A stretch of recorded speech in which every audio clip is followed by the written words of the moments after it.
You just gotta think about 3 things. FlowerKnow's eyeshadows are definitely overrated. This kind of palette actually is too much on my eyes. Hey girly girls, welcome back to my channel. My name is Sylvia, and if you're new here, we do all things girly and would love for you to join the girly girl club. Anyways, today we're going to be looking into my makeup collection and me telling you all you need to know about what eyeshadows you should get and what eyeshadows that you should pass on. And I have a couple. I actually have quite a decent collection, but most of it is in Canada. I don't have a lot of eyeshadow palettes here. Also, I was mentioning about an update about the Cosnori eyelashes. Definitely highly recommend. I used to not believe in eyelash serums, but then I was like, I'll consistently give this a try, and it's been more than 2 weeks. I swear my lashes have grown a lot. What I do now is I put this on before I, like, part of my skincare regimen to let it sink in a bit, and then put on my makeup on. But you can use this before, like, for your skincare when you sleep at night or whatever.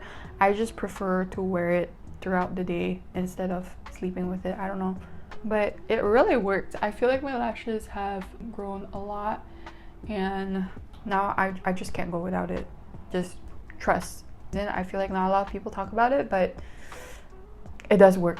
Wow, that's crazy. Before we even talk about eyeshadows, I want to talk about eyeshadow primer.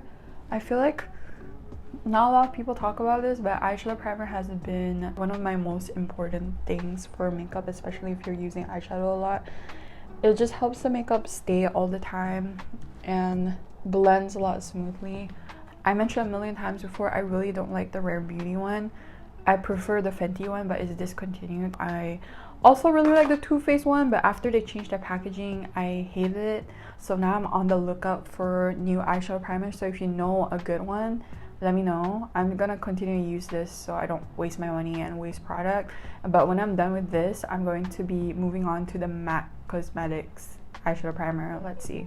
First up are the Dasique 20 pan eyeshadow palette. I feel like some people might think it's a little bit too much, and I'm always using this. I feel like for a big palette, it's a decent size. It fits in my hand, it fits in my makeup pouch. I can bring it anywhere, and I tend to bring these out a lot because I feel like they have all the colors that I need, because there are multiple different dark shades right here. I feel like it just kind of makes everything easier, especially for just the color palette. There's multiple different dark shades and then multiple light shades, and some of the lighter shades, it doesn't really matter. I feel like these two are the same shade and these 3 other same shades, but at the same time, I like that there are so many darker shades that I can kind of mix and match depending on what look I want to go for. For example, this one, I feel like if I want to go for a more purpley look, I'll just use this part of the palette. If I want to go for a more like saturated pink look, I can go for this part of the palette. And then I have a variety of darker shades that I could use for like eyeliner or just like Eggo style, and just like underneath for my point at the bottom, which is why I love these palettes so much. The Dasique palettes, I don't know why, for some reason they're not the most affordable, but these 4, they have 4. I have 3 out of 4 of them, so you know that I really like this collection. The formula is good. I feel like most of the time you don't really have like patchy eyeshadow anymore, or super fallouty or chalky. I feel like that those are getting kind of rare. I feel like brands are pretty good with coming out with better eyeshadows now. So I don't know, a lot of eyeshadows that I've been trying recently, like the fall, I'm sure there's maybe some fallout problem, but you just need to tap the product into your brush and then it doesn't really have that problem anymore. So yeah, I wouldn't have anything to say or like complain about the eyeshadow formula being there, like having fallout and stuff, because I feel like it's more like a technique kind of thing. And I'm gonna just swivel into the next one, which is the 9 pan one. This one is also really popular. I like this one because they're also like, they have everything you need, but you don't have the freedom to kind of like choose the colors. So instead of like 5 different, or like a shimmery one, they only have like 3, and then you just kind of like have to work with that. And I think it's fine if you're going for an everyday kind of basic look. When I go to work or whatever and I don't want to think about what kind of look that I'm going for, I definitely do reach out for these.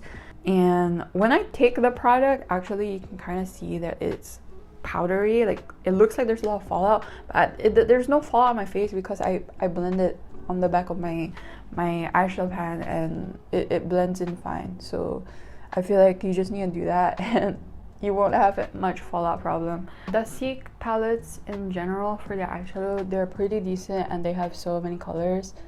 I definitely would recommend them, and I bought all of these with my money. I actually really like them.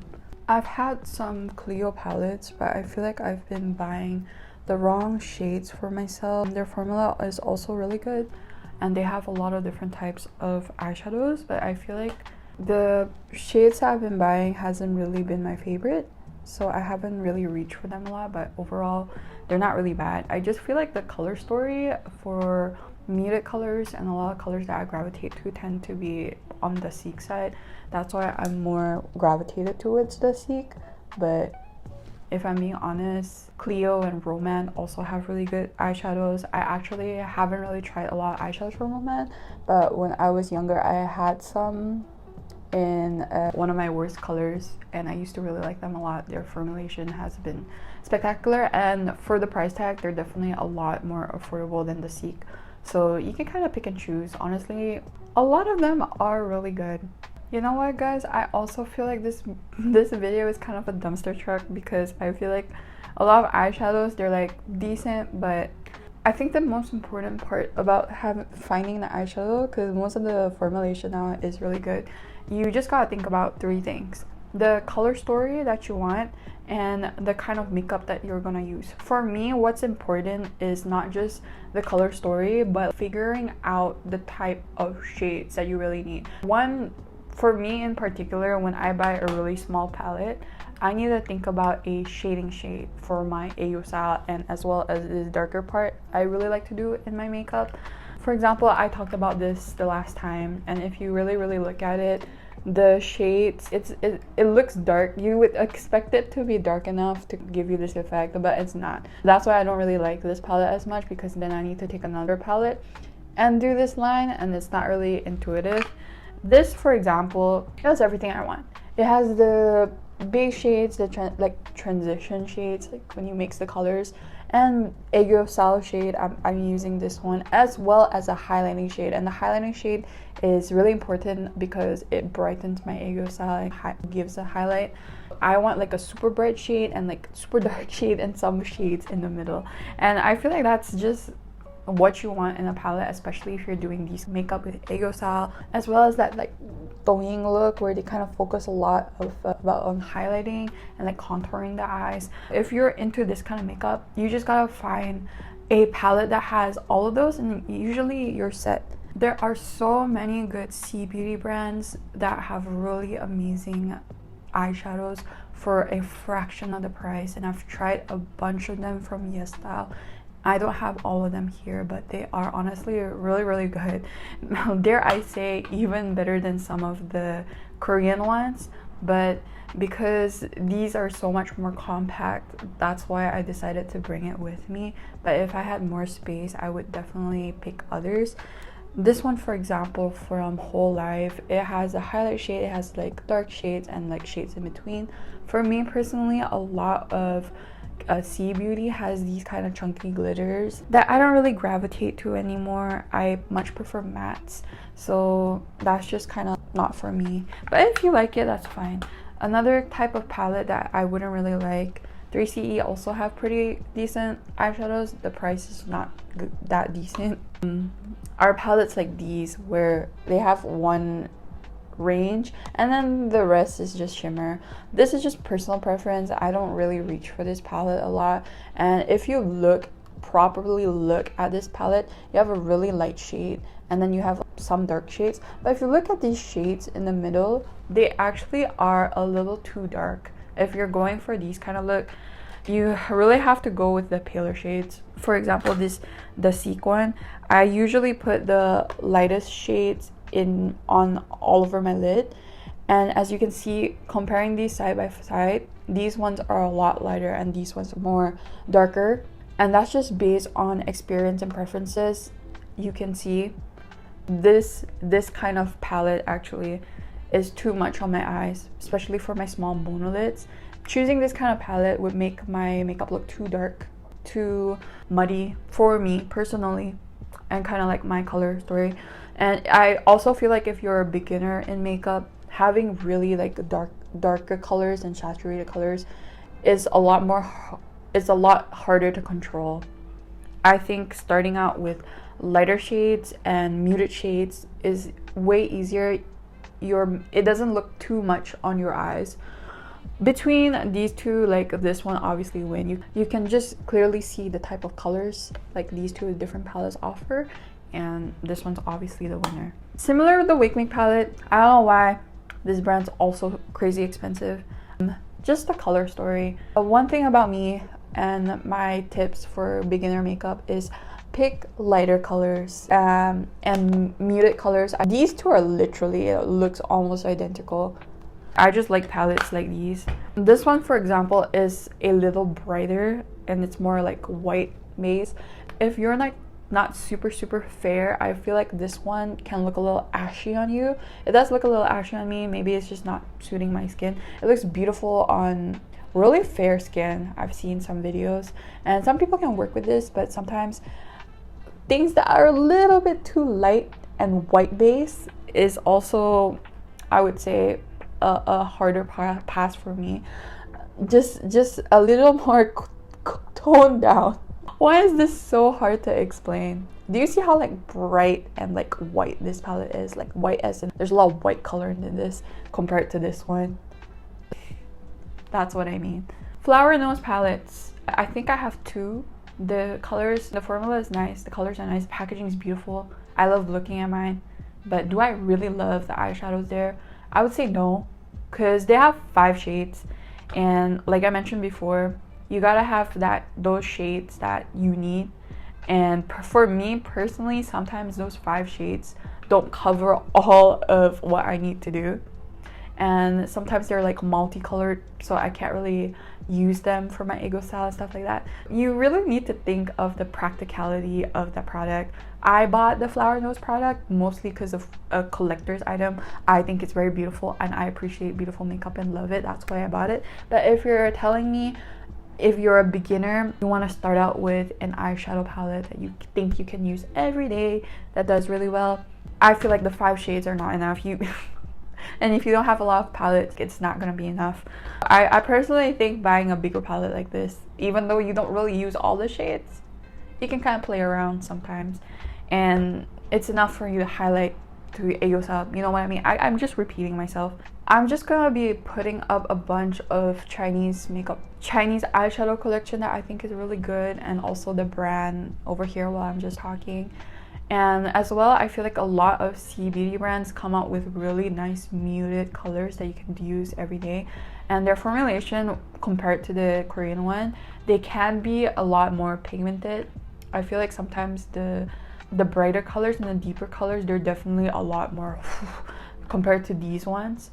But like I said, formulation isn't the biggest thing anymore. I feel like almost every brand have decent formulation. It's just you gotta pay attention to the colors. And these are the colors that I would recommend, especially if you're a beginner.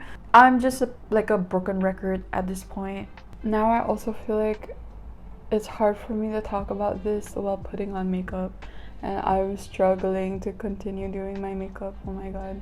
Now I'm gonna show you a bunch of examples and what I mean about like how to choose my palette, because I have some smaller palettes that are only 4 to 5 shades, and I feel like the difference between the two is really big. The first one is from Go Tales and the second one is from Nature Republic. Formula wise, I have no complaints about the both of them. They're both different color stories, but you get the gist. This one has 3 mattes and 1 shimmer, and this one has 4 mattes and 1 shimmer. I don't really use the shimmer, but it's there if you need it. But I like this one because there is kind of like this lighter base shade. There is kind of like a darker transition-ish shade in the middle. There's a shade for my liner, all the darker parts that I want to like contour, and there's a super light highlight shade. This palette is perfect for me. It has everything that I need and all what I do in my makeup. I went ahead and did some of my makeup just so I can progress my makeup look, but this one on the other hand, like I said before, they only has one shimmer shade, and then these two are kind of transition shade and then a dark contour shade. I feel like it's missing that highlight shade. I don't really gravitate to this eyeshadow palette as much just because it doesn't really meet what I require in a makeup look, and that's the main reason why. But it's not so much the formulation anymore, it's more of the color story and as well as what kind of makeup you do, and that's the important part. But aside from that, just pick out what you think is good. But FlowerKnow's eyeshadows are definitely overrated, and I said what I said. Also, I'm trying to grow out my bangs so I can get that curtain bang look, but right now I'm just pinning it to the side. It's not really there, honestly. It's just at this stage where it's whatever. And I'm using a hair mascara to help me style it and keep it at the position that I want so it'll stay.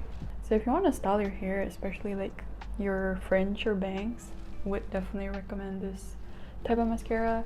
There's a bunch of different brands, but honestly I feel like all of them are pretty decent enough.